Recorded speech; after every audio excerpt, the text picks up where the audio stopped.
नमस्कार मित्रों, आपका अपने इस YouTube चैनल एस्ट्रोलॉजी विद प्रीति में हार्दिक अभिनंदन है।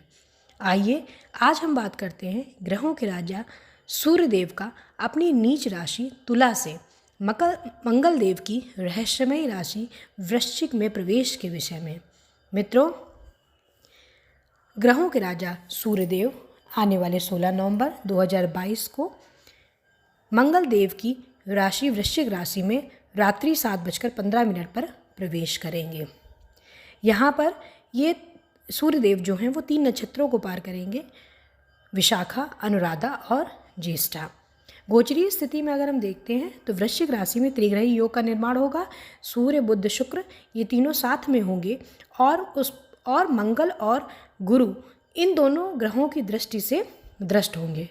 तो अतः ये तो स्पष्ट रूप से दिख रहा है कि गोचरीय स्थिति में वृश्चिक राशि जो है वो बहुत मजबूत स्थिति में होगी और कहीं ना कहीं पर जो सूर्यदेव हैं वो भी मजबूत स्थिति में होंगे, क्योंकि जिस राशि में सूर्यदेव संचरण करेंगे उस राशि के स्वामी अपनी दृष्टि से उस राशि को देखेंगे, तो कहीं ना कहीं पर वो राशि मजबूत होगी।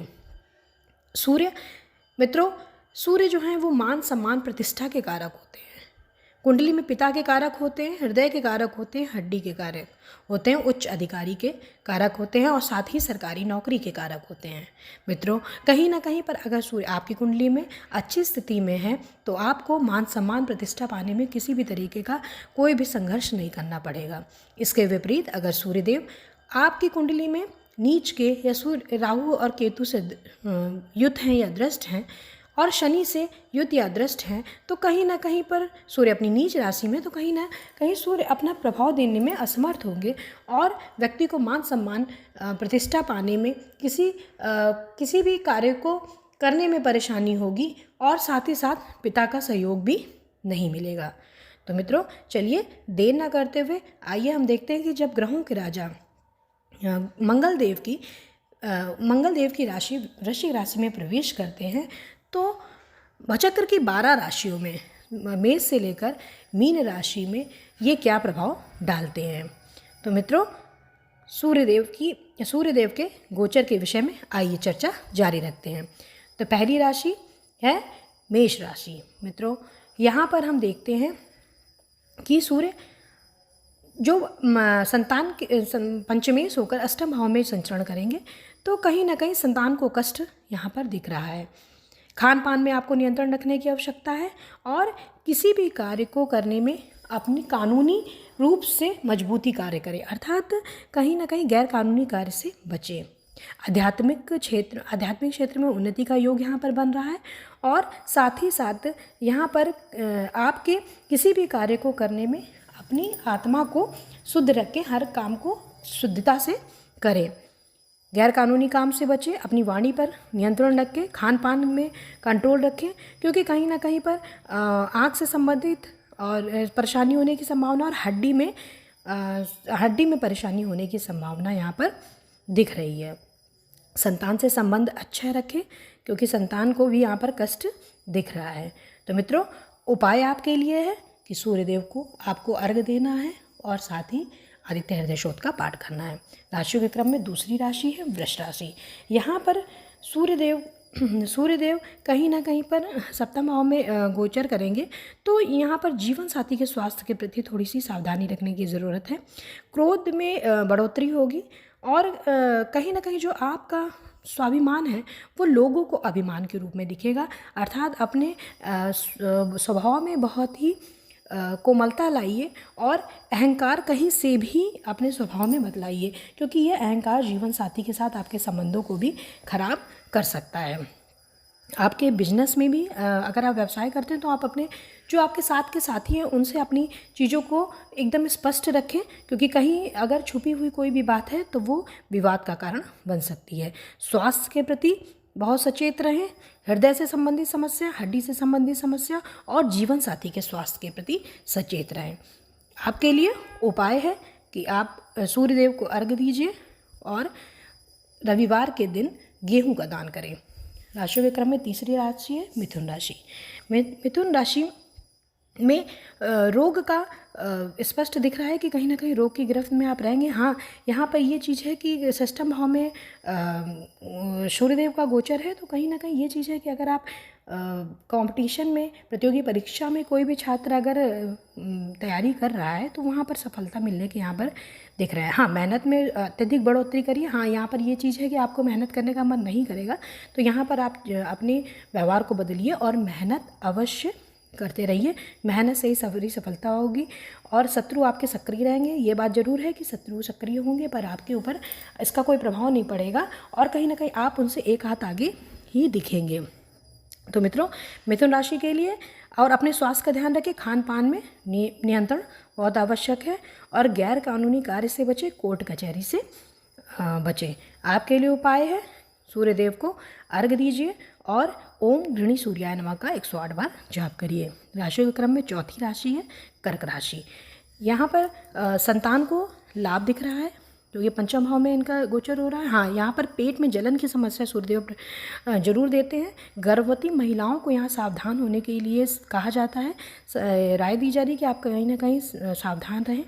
और पेट से खान पान में अत्यधिक नियंत्रण की आवश्यकता है, क्योंकि यहाँ पर जलन, एसिडिटी और इनकी समस्या बहुत ज़्यादा हो जाती है। आय बढ़ने की समस्या है और कहीं ना कहीं पर घर में अपनी वाणी से कलह होने की संभावना अतः वाणी पर बहुत कंट्रोल रखने की आवश्यकता है। आय में बढ़ोतरी यहाँ पर दिख रही है और साथ ही बड़े भाई बहनों से लाभ दिख रहा है यहाँ पर। तो आपके लिए उपाय है सूर्य को अर्घ्य दीजिए और साथ ही आदित्य हृदय स्तोत्र का पाठ करिए। राशियों के क्रम में पांचवी राशि है सिंह राशि। सिंह राशि में चतुर्थ भाव में गोचर हो रहा है, तो कहीं ना कहीं माता को कष्ट यहाँ पर दिख रहा है। साथ ही घर में कलह की पूरी संभावना है, अतः अपनी वाणी पर अत्यधिक कंट्रोल रखने की ज़रूरत है और साथ ही साथ आपको क्रोध पे बहुत ज़्यादा ही नियंत्रण रखने की ज़रूरत है। और कार्यक्षेत्र में आपको लाभ दिख रहा है। कार्यक्षेत्र में अपने कार्य के प्रति ईमानदार रहिए, तो वहाँ पर आपको मान सम्मान प्रतिष्ठा की प्राप्ति होगी। परंतु यहाँ पर चतुर्थ भाव में गोचर की वजह से सूर्य कहीं ना कहीं कमज़ोर स्थिति में होते हैं, अतः हृदय से संबंधित समस्याएं हो सकती हैं। अतः कोई भी परेशानी आने पर तुरंत ही पहले चिकित्सक से सलाह लें। क्रोध अपने ऊपर हावी ना होने दें और अभिमान और स्वाभिमान में थोड़ा सा फर्क रखें। आपके लिए उपाय सूर्य को अर्घ्य दीजिए और आदित्य हृदय स्तोत्र का पाठ करिए। राशियों के क्रम में छठी राशि है कन्या राशि। कन्या राशि का तृतीय भाव में गोचर यहाँ पर दिखाता है छोटे भाई बहनों से आपको अपने संबंध बना के रखना है, क्योंकि यहाँ पर वहाँ पे संबंध खराब होने की संभावनाएं दिख रही हैं। साथ में व्यय में बढ़ोतरी दिख रही है और वह छोटे भाई बहनों के ऊपर दिख रहा है कि खर्च हो सकता है। अपने स्वास्थ्य के प्रति अत्यधिक सचेत रहने की आवश्यकता है, क्योंकि यहाँ पर जो बीमारी के ऊपर खर्च दिख रहा है। साथ ही आपके कुछ काम भी बनेंगे, आपकी मेहनत का आपको फल भी मिलेगा। और आपकी यात्रा का योग यहाँ पर दिख रहा है, कहीं पर यात्रा आप कर सकते हैं। भाग्य का साथ नहीं मिलेगा, उसमें थोड़ी सी कमी आएगी। पिता का सहयोग नहीं मिलेगा, पिता से अनबन हो सकती है, अतः अपनी वाणी पर बहुत कंट्रोल रखिए। कोर्ट कचहरी से बचिए, कोर्ट कचहरी से बचने की यहाँ पर आवश्यकता है। और साथ ही साथ अपने स्वास्थ्य पे बहुत ही ध्यान रखने की आवश्यकता है। आपके लिए उपाय है सूर्य को अर्घ्य दीजिए और साथ में रविवार के दिन नमक का त्याग करें। राशियों क्रम में सातवीं राशि है तुला राशि। तुला राशि में जो गोचर द्वितीय भाव में हो रहा है, तो कहीं ना कहीं महाधनी योग का निर्माण हो रहा है यहाँ पर और आय में बढ़ोतरी दिख रही है। आय बढ़ेगी जिससे आपका कहीं ना कहीं संचित धन भी बढ़ेगा। हाँ, खान पान में नियंत्रण रखने की अत्यधिक आवश्यकता है। साथ ही साथ ससुराल पक्ष से हो सकता है कुछ तनाव की स्थिति हो सकती है। साथ ही साथ अपने खान पान में नियंत्रण रखिए, आध्यात्मिक रूप से आगे बढ़िए और योग ध्यान की शरण में रहिए, जिससे आपके स्वास्थ्य में जो है वो कमी ना आए। कमर के नीचे के रोग पकड़ सकते हैं, आँखों से संबंधित रोग हो सकते हैं, तो इस पर विशेष ध्यान देने की आवश्यकता है। पिता का सहयोग लें, क्योंकि पिता के सहयोग से आय की प्राप्ति यहाँ पर दिख रही है। वाणी पर अत्यधिक नियंत्रण की आवश्यकता है, क्योंकि कहीं ना कहीं जब द्वितीय भाव में, वाणी के भाव में सूर्यदेव आते हैं, तो वाणी को बड़ा वाणी के भाव में जलन पैदा करते हैं, तो कहीं ना कहीं उस वाणी से लोगों को परेशानी होने लगती है। हो सकता है कि आप किसी बात को सच कहें, लेकिन वो दूसरे के ऊपर जो प्रभाव जाए वो गलत जाए, इसलिए वाणी को बहुत सोच समझ कर प्रयोग करिए। आपके लिए उपाय, सूर्य को 3 बार अर्घ अवश्य दीजिए, और साथ ही आप गेहूं को रविवार के दिन गेहूं को गाय को खिलाइए। राशियों के क्रम में 8वीं राशि है वृश्चिक राशि। दशमेश होकर लग्न भाव में गोचर हो रहा है, तो कहीं ना कहीं दसम भाव के स्वामी, तो आपके कर्म जो कार्मिक जो आपकी उसमें बहुत बढ़ोतरी होगी। कर्म क्षेत्र में आपको बढ़ोतरी यहाँ दिख रही है। साथ ही साथ यहाँ पर कहीं ना कहीं पे थोड़ा सा क्रोध में बढ़ोतरी दिख रही है, क्योंकि ये लग्न पे आए हैं, तो सूर्यदेव का गोचर लग्न पे है, तो व्यक्ति को एक अहंकारी छवि के रूप में उस व्यक्ति का लोगों के बीच में एक अहंकारी छवि बनती है। वो व्यक्ति हो सकता है कि वो चीज़ों को सही कह रहा हो, लेकिन उसकी जो छवि है वो कहीं ना कहीं पर अहंकारी होती है। अतः इस तरीके की अपनी छवि को रखिए कि जिससे आपकी छवि खराब ना हो, अहंकार रूप से वो छवि को ना हो। क्योंकि क्रोध अत्यधिक आएगा किसी बात को, तो उस चीज़ को भी ध्यान रखिए। जीवन साथी के साथ कलह होने की संभावना है, अतः वाणी पर बहुत नियंत्रण रखने की ज़रूरत है, और जीवन साथी से कुछ भी छुपाने की आवश्यकता नहीं है, क्योंकि वो कहीं ना कहीं पर कलह की स्थिति कर सकता है, पैदा कर सकता है। इसलिए इस चीज़ पर नियंत्रण रखने की ज़रूरत है। हाँ, आत्मसम्मान अपना बनाए रखिए, पर अभिमान बिल्कुल हावी ना होने दीजिए, क्योंकि ये अभिमान जब आपकी जीवन के सबसे महत्वपूर्ण रिश्ते पर आता है, तो वो कहीं ना कहीं पर वो आपके जीवन साथी के साथ ही आपके ऊपर भी पूर्ण रूप से आपको भी प्रभावित करता है। अतः वाणी पे कंट्रोल, और साथ ही साथ अपनी बातों को गुप्त ना रखें, जीवन साथी से डिस्कस, और साथ ही साथ जब आप व्यावसायिक पार्टनर अगर आपका है, उससे भी आप किसी बात को छुपाए ना। आपके कार्य क्षेत्र में यहाँ पर उन्नति दिखेगी, पिता का पूर्ण सहयोग मिलेगा, और पिता का पूर्ण सहयोग यहाँ पर पूरी तरीके से दिख रहा है, और उनका सहयोग लेना भी चाहिए। आपके लिए उपाय, सूर्य को 3 बार अर्घ दीजिए, कहीं भी निकलिए पिता के चरणों को अवश्य छू कर निकलें। राशियों के क्रम में 9वीं राशि धनु राशि। धनु राशि में हम देख रहे हैं कि द्वादश भाव में गोचर है यहाँ पर, तो कहीं ना कहीं व्यय में बढ़ोतरी होगी, भाग्य में कमी होगी, और आपके जो शारीरिक कष्ट भी बढ़ेंगे, कहीं ना कहीं आपको रोग की संभावना है। अतः वह बहुत सोच समझ कर करिए, क्योंकि ये जो 1 महीने का गोचर होगा वो आगे की स्थिति को स्पष्ट करेगा कि आपका आगे की स्थिति कैसी रहेगी। साथ ही साथ यहाँ पर कोर्ट कचहरी से बचने का ज़रूरत है। रोग, शत्रु और ऋण तीनों चीज़ एक्टिव रहेंगे। ऋण इस समय में 1 महीने के गोचर में बिल्कुल मत लीजिए, और शत्रुओं को बहुत ध्यान दीजिए। शत्रु जहाँ पर भी आपके पैदा होते हैं, जहाँ पर भी होते हैं, उनका वहीं पर ही उसको नाश करने की कोशिश करिए। उसको बात को बढ़ाने की ज़रूरत नहीं, क्योंकि ये समय ऐसा है कि शत्रुओं का नाश भी होगा, इसलिए उस पर भी ध्यान देने की ज़रूरत है। रोग, शत्रु और ऋण, ये तीनों ही चीज़ एक्टिव यहाँ पर दिख रहे हैं, और साथ ही साथ वकील और कोर्ट कचहरी से बिल्कुल यहाँ बचने की ज़रूरत है। हाँ, मल्टीनेशनल कंपनी से यहाँ कुछ फ़ायदा दिख रहा है कि अगर मल्टीनेशनल कंपनी से आप जुड़े हैं तो वहाँ पर कुछ फ़ायदा है। बाकी और पिता का स्वास्थ्य खराब या पिता से ना पटना, इस तरीके की यहाँ पर समस्या दिख रही है। आपके लिए उपाय, सूर्य को 3 बार अर्घ दीजिए, और साथ में आदित्य हृदय शोध का आप पाठ करिए।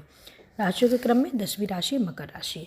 मकर राशि का अष्टमेश होकर एकादश भाव में गोचर है, तो कहीं ना कहीं ये चीज़ है कि आपके ऐसी चीज़ों से आय बढ़ सकती है। वैसे तो जो अष्टम कहते हैं कि अष्टमेश जहाँ पर भी गोचर करता है बहुत अच्छा इफेक्ट नहीं करता है, लेकिन अगर अष्टमेश से संबंधित चीज़ें अगर की जाएँ तो आपको से फ़ायदा होगा।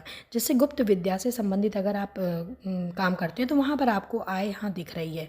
आप देखिए, गैर कानूनी कार्य से यहाँ से बिल्कुल बचना। अगर गैर कानूनी काम या सट्टा, लॉटरी, इन सब चक्कर में आप पड़े तो कहीं ना कहीं पे आपको सिर्फ लॉस होगा। बाकी बड़े भाई बहनों से संबंध सुधार कर रखिए, क्योंकि यहाँ पर बड़े भाई बहनों से तनाव की स्थिति हो सकती है। गर्भवती महिलाएं सावधान रहे, पेट से संबंधित समस्या हो सकती है, अतः खान पान में नियंत्रण आवश्यक है। और साथ ही साथ आध्यात्मिक उन्नति के लिए अपने को जोड़िए, आध्यात्मिक क्षेत्र से अपने को जोड़िए। जितना धार्मिक बनेंगे उतना ही ये 1 महीने का गोचर आपके लिए बहुत अच्छा रहेगा। आपके लिए उपाय, ओम आंग आदित्याय नमः, इस मंत्र का 108 बार जाप करेंगे और 3 बार अर्घ सूर्य देव को अवश्य प्रदान करेंगे। राशियों के क्रम में 11वीं राशि कुंभ राशि। कुंभ राशि में हम देख रहे हैं कि सप्तमेश का 10वें भाव में गोचर हो रहा है। तो कहीं ना कहीं जो आपके जीवन साथी के कार्य क्षेत्र में कुछ परेशानी यहाँ पर दिख रही है, उनको परेशानी हो सकती है। हाँ, यहाँ पर जीवन साथी थोड़ा आध्यात्मिक और उपासना और पूजा में थोड़ा ध्यान दे तो हो सकता है कि उनका काम यहाँ पर बने। और साथ में माता का स्वास्थ्य यहाँ खराब दिख रहा है और पिता को भी स्वास्थ्य से संबंधित समस्याएं यहाँ पर दिख रही हैं। यहाँ पर ये जरूर है कि जब 10वें भाव में उनका गोचर होता है, कहीं ना कहीं दिग्बलीय अवस्था में होते हैं। लेकिन कुंभ राशि के लिए बहुत ज़्यादा पॉजिटिव नहीं होते हैं सूर्यदेव, इसलिए यहाँ पर थोड़ी सी परेशानी दिख रही है। वरना दिग्बलीय अवस्था में यहाँ पर सूर्य हैं, तो यहाँ पर आप सूर्य की आराधना करके और उनकी पूजा करके आप उनसे अच्छे परिणाम प्राप्त कर सकती हैं।